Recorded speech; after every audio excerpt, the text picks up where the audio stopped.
Buongiorno a tutti amici di matoscacco.com e benvenuti in questo nuovo video. E mentre il campione del mondo è in attesa che gli arrivi lo sfidante dal torneo dei candidati, intanto si diverte a fare delle partite online. E la partita online che ti mostro oggi ha dell'incredibile.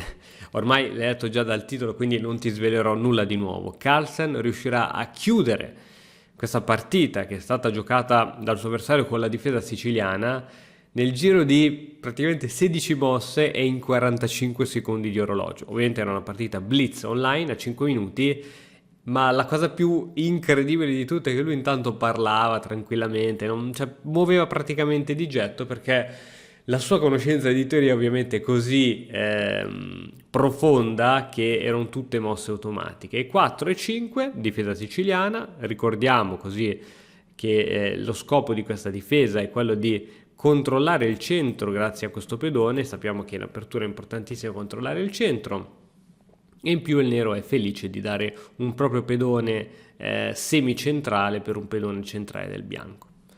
Cavallo F3, D6, D4, cattura, cattura, cavallo F6, cavallo C3, ta ta ta ta, G6 ed è il momento del dragone. E l'alfiere verrà messo in G7. Questa è una probabilmente delle varianti più teorizzate in tutta la storia degli scacchi, quindi figurati se il campione del mondo non sa già a memoria cosa deve giocare. E infatti la prossima mossa è alfiere 3. Lo scopo è quello di giocare donna di 2 mettendo in batteria donne alfiere. L'alfiere potrà andare in H6 sfianchettando l'arrocco ed il re è prossimo per un arrocco lungo.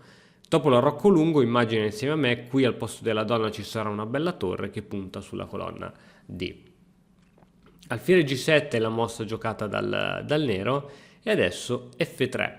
F3 sembra una mossa strana, noi diciamo sempre attenzione a non scoprire il re con le spinte del pedone F casuali, ma questa spinta non è assolutamente casuale, ha varie ragioni. In primis, quella di rendere il centro più solido, perché questo pedone attualmente, che tra l'altro è sotto minaccia, è difeso solo dal nostro cavallo, quindi se il nostro avversario riuscirà a romperci un po' le scatole potremo perdere il controllo sul centro. Quindi F3 serve innanzitutto a consolidare il centro, ma non solo, non è un indebolimento dato che il nostro obiettivo è quello di arroccare lungo, quindi ok, se arroccavamo corto sono d'accordo, c'è la diagonale scura G1 A7 che sarebbe stata debole, ma in questo caso non abbiamo debolezze e soprattutto questo tipo di struttura dà il via a quello che viene chiamato attacco inglese, cioè il bianco inizia a sferrare i propri pedoni G H contro l'arrocco avversario, anche perché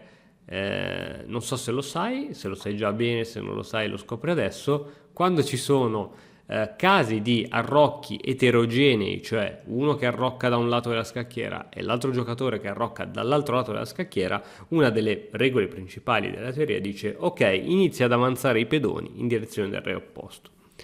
A6, una mossa che ha il suo significato, serve sempre ovviamente a controllare questa casa e ovviamente a prendere spazio, come dicevamo, con questo pedone. Poi si potrà giocare alfiere in B7 o insomma il nero deve ancora finire il proprio sviluppo.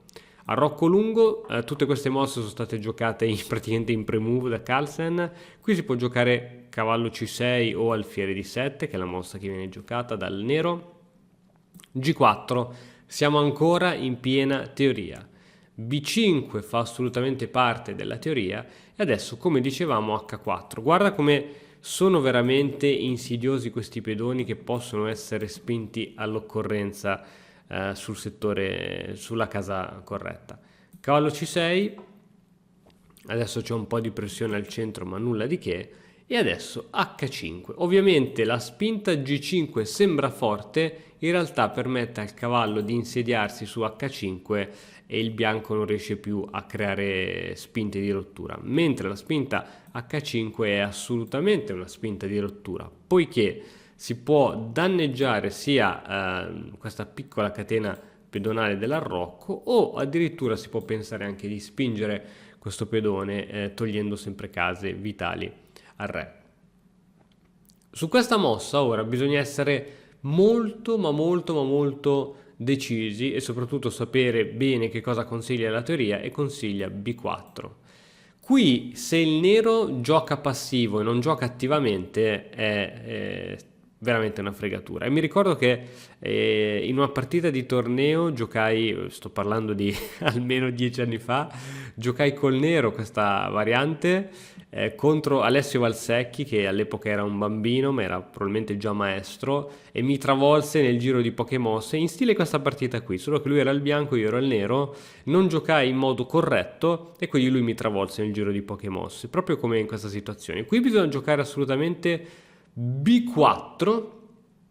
B4 costringe il bianco a spostare il cavallo, che per esempio può andare in E2, e a questo punto il nero riesce ad avere un po' di attività, un po' di guadagnare anche un po' di tempi con vari attacchi, Re B1 e poi ovviamente è tutta da giocare, torre C8, però almeno non si viene subito travolti, mentre se si gioca in modo passivo, se si attende troppo o se si fanno mosse di questo tipo sbagliatissimo, ovviamente la partita è praticamente persa, soprattutto se giochi contro il campione del mondo. E adesso qui G5 la mossa vincente. G5 perché la mossa vincente? Perché tanto questo pedoncino in H5 prima o poi cadrà sicuro. G5 è la mossa corretta. Rimuoviamo il cavallo. Noi sappiamo che il cavallo è il miglior difensore dell'arrocco. Rimuovendolo in questo punto ora è un po' tutto bloccato. E adesso ti chiedo di trovare la mossa vincente. Se vuoi stop anche il video per qualche secondo e trova la mossa vincente per il bianco. Ok, ci hai pensato un pochettino? Qui probabilmente l'ingordigia ti farebbe subito catturare in H5 e dici ah che figata, metto dietro la donna, attacco su H7 dentro e spacco. Però non sarebbe meglio giocare subito Donna H2, che è la mossa che è stata giocata in partita? Tanto quel pedone in H5, pensaci bene, con cosa può difenderlo il bianco? Non è possibile difenderlo in nessun modo. Con l'alfiere non è possibile perché viene catturato. Il cavallo non è possibile perché viene catturato. È veramente un casino.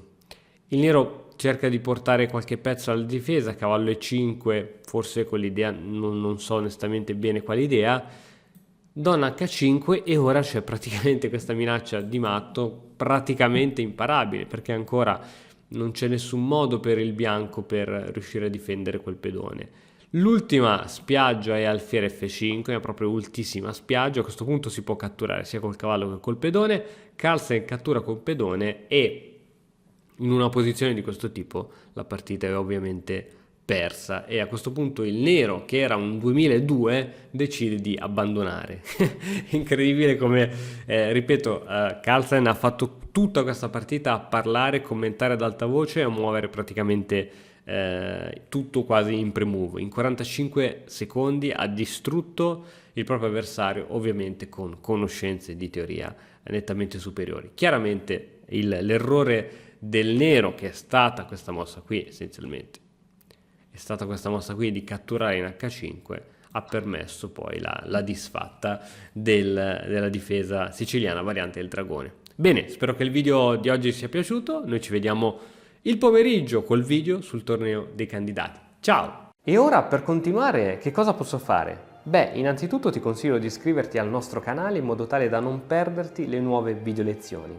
E poi puoi vedere il video che è stato più cliccato in questa settimana. Ci vediamo, ciao!